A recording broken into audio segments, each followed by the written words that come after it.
4장 1절까지입니다. 골로새서 3장 12절에서 4장 1절까지입니다. 저하고는 18절부터 4장 1절까지 읽도록 하겠습니다. 18절 읽겠습니다.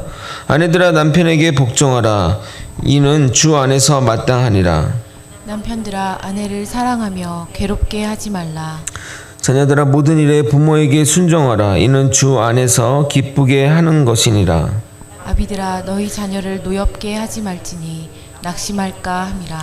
종들아 모든 일에 육신의 상전에게 순종하되 사람을 기쁘게 하는 자와 같이 눈가림만 하지 말고 오직 주를 두려워하여 성실한 마음으로 하라.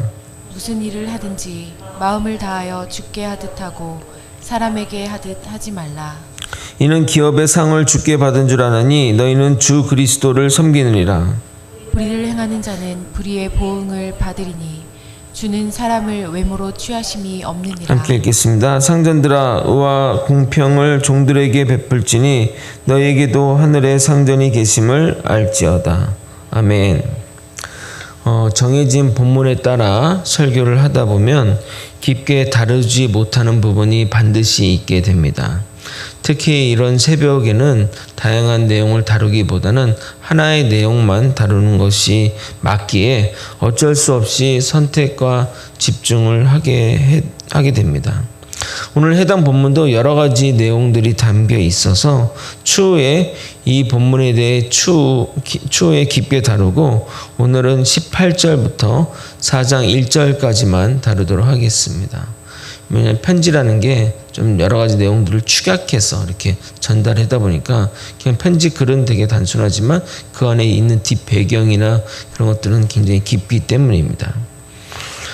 오늘 18절 이하 본문은 매우 많이 악용되는 본문이기도 합니다. 그러나 본문은 누구를 옹호하거나 변호하기 위해서 쓰여진 본문이 아닙니다.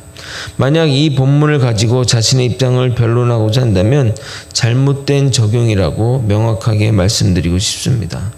오늘도 본문을 따라 주시는 은혜와 깨달음을 나누도록 하겠습니다. 18절 19절을 다시 한번 읽도록 하겠습니다. 함께 읽겠습니다. 아내들아 남편에게 복종하라. 이는 주 안에서 마땅하니라. 남편들아 아내를 사랑하며 괴롭게 하지 말라. 지금 시대에 이런 주장을 하게 되면 어디 가서 좋은 소리 못 듣게 될 것입니다. 그러나 진리는 변하는 것이 아닙니다. 시대와 환경과 지역에 따라 진리가 변한다면 그것은 진리라 할 수 없는 것입니다. 그러나 무작정 이 말대로 적용하기에는 불편한 것이 사실입니다. 남편들도 이 본문을 가지고 아내에게 들이대기에는 참 여러 가지로 낯간지럽고 또 힘든 것이 사실입니다. 여성의 인권이 신장되었고 어떤 여성들은 남성보다 월등히 뛰어나고 또 높은 직책이나 존경받는 자리에 있는데 그의 남편이 그렇지 못하다고 한다면 이 말대로 하기에는 정말 쉽지 않은 것이 사실입니다. 특히 존경과 신뢰를 주지 못하는 남편에게 복종하기란 매우 어렵습니다. 그러나 성경 말씀은 존경할 만한 남편이라서 복종하는 것이 아니라 질서를 지키라고 말하고 있는 겁니다. 창조 질서란 여자가 남자에게서 낳았고 여자는 남자를 위하여 지음을 받았고 여자가 남자의 보호를 받으며 여자는 남자에게 순종하는 것이 하나님이 만드신 가정의 질서입니다. 남성이 더 우월해서 복종을 하는 것이 아닙니다. 동등한 관계에서도 반드시 질서가 필요합니다. 예수님과 하나님도 동등하시지만 또 질서를 위해 복종하듯이 아내와 남편도 동등한 존재이지만 하나님의 부여하신 질서를 위해 남편에게 복종해야 됩니다. 그래야 가정의 질서가 유지되고 하나님의 법이 그 가정을 통해 성취가 되는 겁니다. 반대로 남성은 아내를 사랑하고 아내를 힘들게 해서는 안 된다고 합니다. 이 두 문장은 조건절이 아닙니다. 내가 했으니 너도 해라 그것이 아니라 각자 남편과 아내 각자 주어진 사명입니다. 아내가 자신에게 복종하지 않는다 할지라도 남편은 아내를 사랑해야 되며 남편이 아내를 사랑하지 않는다 할지라도 아내는 남편에게 복종해야 되는 겁니다. 그러므로 왜 나에게 복종 안 해 하며 말할 수 없고 사랑 안 해주니 복종 안 하는 거야 라고도 말 못하는 겁니다. 말씀대로 살지 못하는 것은 각자 하나님 앞에서 답변하시게 될 문제인 것입니다. 그러므로 각자는 결과를 생각하지 않고 주어진 사명을 감당해야 하는 겁니다. 가끔 이런 간증을 여러분 들어보신 적이 있을 것입니다. 아내는 남편이 인간 말종인데도 남편에게 복종했더니 남편이 예수 믿고 관계도 좋아졌다. 이런 식의 간증이 있는데 뭔가 이런 어떤 대가를 바라고 하는 것은 하나님의 뜻도 아니고 진정한 복종도 아닙니다. 아내는 남편이 인간 말종이든 아니든 자신의 사명을 감당해야 되고 남편도 아내의 상황과 상관없이 사랑하고 그녀를 괴롭히게 해서는 안 됩니다. 아내를 사랑하는 것은 단순히 잘 대해주라는 의미가 아닙니다. 내 몸과 같이 사랑하는 것이 사랑이고 목숨까지 내주는 것이 사랑입니다.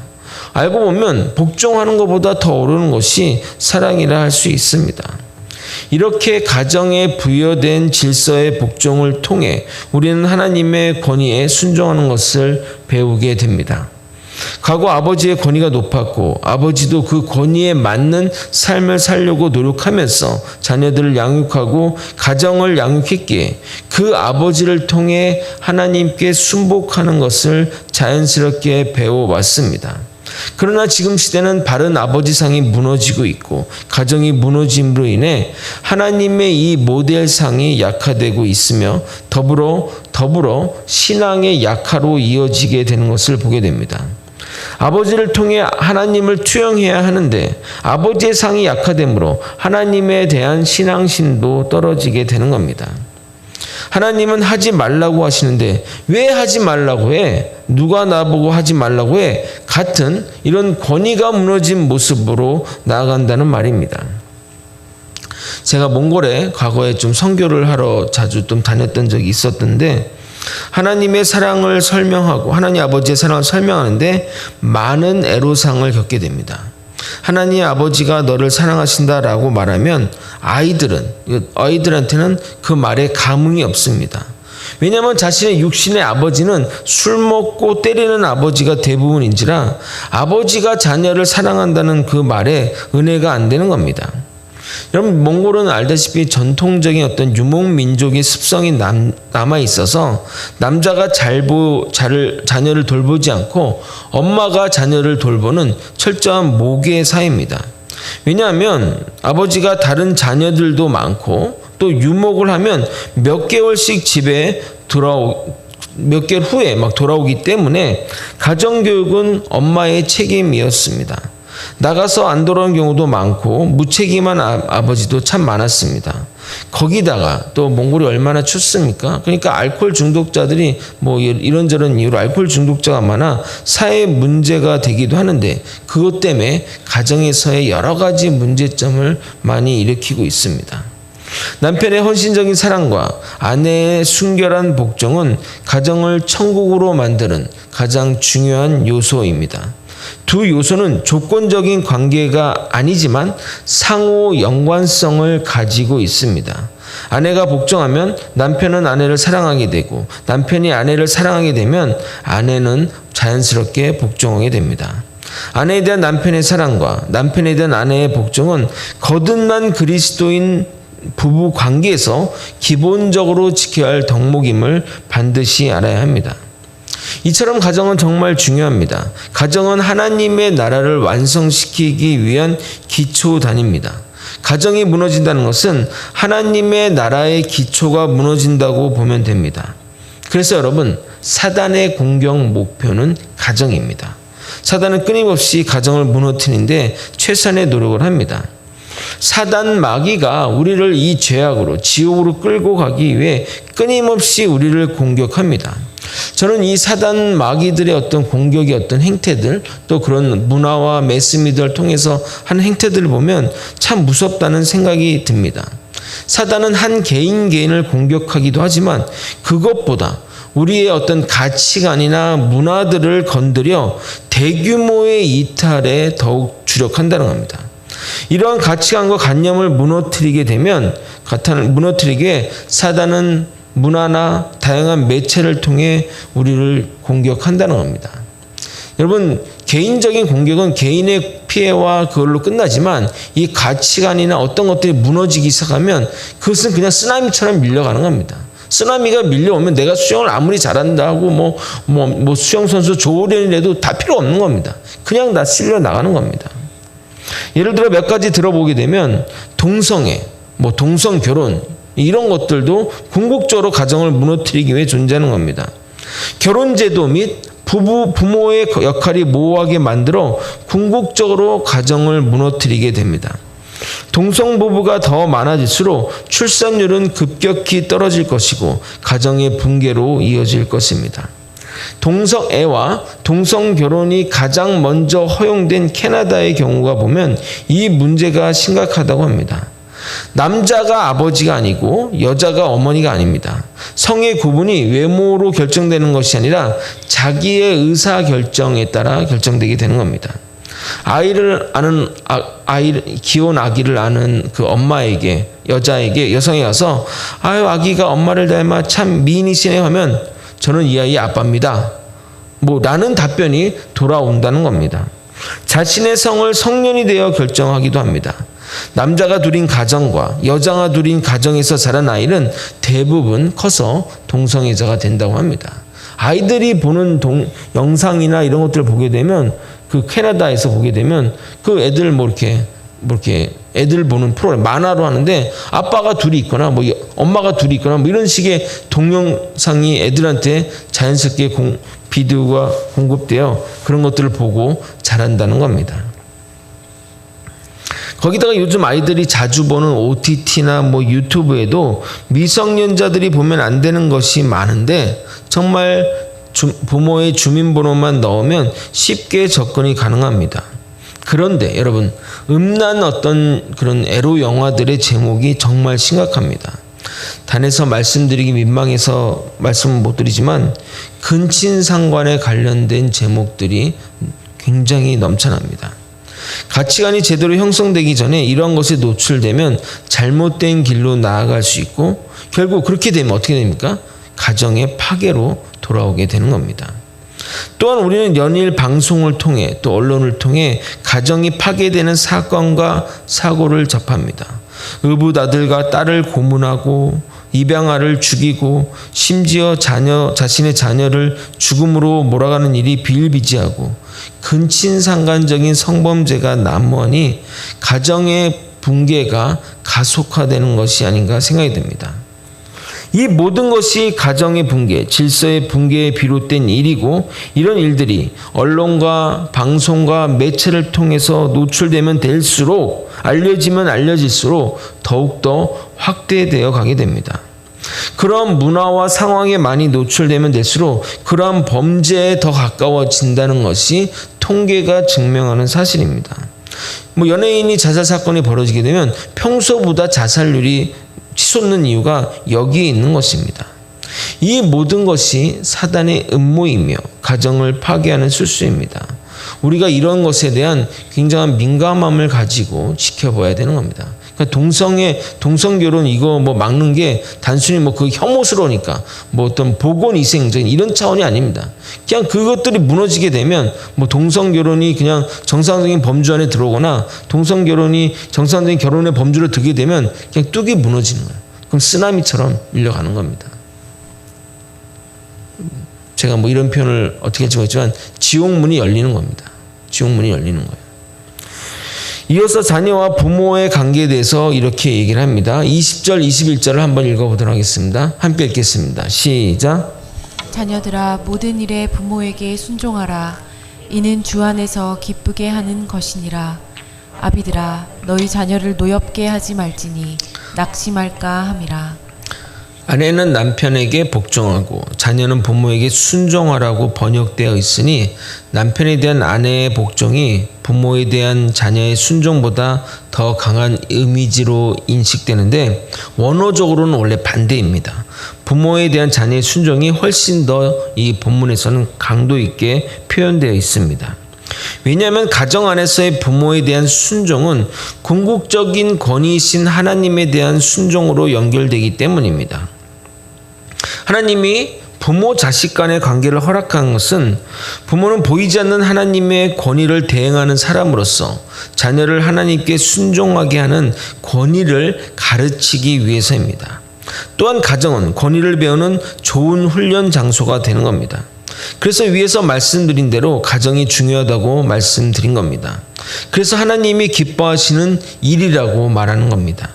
또한 부모가 자녀에게 가져야 할 기본 태도는 자녀를 노엽게 하지 않는 겁니다.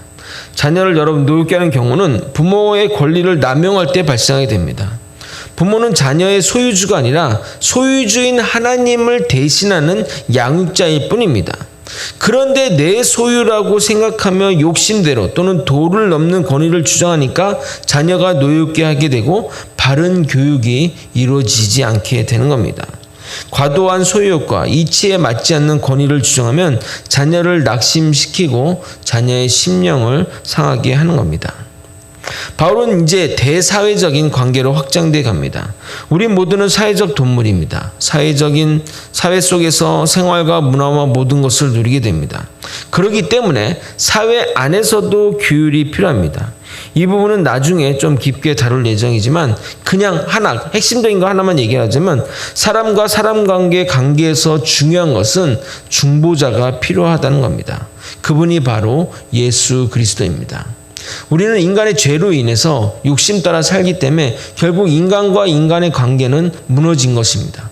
우리가 하나님과 관계가 끊어진 것처럼 인간과 인간의 관계도 마찬가지입니다. 사람들이 자기중심적으로 판단하고 자기 욕심대로 판단하기 때문입니다. 그렇기 때문에 이 자기중심적인 이 사람들을 궁극적으로 연결할 수 있는 것은 바로 주님입니다. 그래서 모든 사람 관계에서 주님이 중재해야 됩니다. 관계의 중심에 주님을 두라는데 사람들은 죽게 하라는 이 뜻을 죽게 하듯 하라 이 표현을 마치 내가 할 수 있는 모든 것을 다해 최선을 다하는 것으로 이해하는데 그게 아닙니다. 모든 관계 속에서 주님과가 그 중심에 있다는 겁니다. 죄로 인해 분리가 이루어진 인간관계는 궁극적으로 주님으로만 온전하게 회복될 수 있습니다. 그러므로 그 중심에 주님을 모시고 일들을 처리해야 됩니다. 그럴 때 성실하여지는 것이고 이익을 구하지 않는 태도를 가지게 됩니다. 주님이 우리 가운데 거하게 될 때 궁극적으로 문제가 해결이 될 것입니다. 말씀을 정리하겠습니다. 사도 바울은 가정에서의 질서를 강조하고 있습니다. 남편은 아내를 사랑하고 아내는 남편에게 복종함으로 가정의 질서가 회복될 것입니다. 또한 자녀는 부모에게 복종하고 부모는 자녀를 주께 받은 권한대로 잘 양육해야 합니다. 절대 욕심으로 자녀를 양육해서는 안 됩니다. 사람과 사이에서도 주님을 중심을 두고 주께 하듯 할 때 그에 따른 상급도 주님께 받으실 줄 믿으시길 바랍니다. 주님은 부부 사이에, 자녀 사이에, 그리고 주종 사이에 상호 도덕법을 제시하고 있습니다. 어느 것도 조건이 되지 않고 각자의 사명임을 잘 깨달으시길 바랍니다. 우리 모두 주어진 사명을 우리 모두 주어진 사명을 잘 깨달아 주님 모시고 성실히 이행함으로써 주님의 나라를 이뤄가야 하는 자들임을 깨달으시길 소망합니다. 항상 이 사실을 잊지 않고 살아가는 저 여러분이 되시길 예수님의 이름으로 소망합니다. 기도하시겠습니다. 하나님의 말씀을 따라 아버지 우리의 가정을 회복시키고 가정을 바로 세우는 일에 최선을 다할 수 있게 도와주옵소서. 아버지 남편은 아내를 정말 사랑하고 내 몸같이 목숨보다 더 귀한 존재로 아내를 사랑하며 또 아내는 가정의 질서를 회복하고 가정의 권위를 존중하며 남편에게 복종하게 아버지 살아갈 수 있게 도와주시옵소서. 이 모든 것이 각자의 사명입니다. 조건절이 아님을 반드시 깨닫고 주어진 사명 감당하고 하나님 앞에 당당히 섰을 때 하나님 앞에 나의 사명들을 잘 감당했다고 말할 수 있는 우리 모두가 되게 하여 주시옵소서. 사랑이 많으신 예수 그리스도 이름 받들어 기도드리옵나이다. 아멘. 주기도문으로 예배를 마치겠습니다. 하늘에 계신 우리 아버지여, 이름이 거룩히 여김을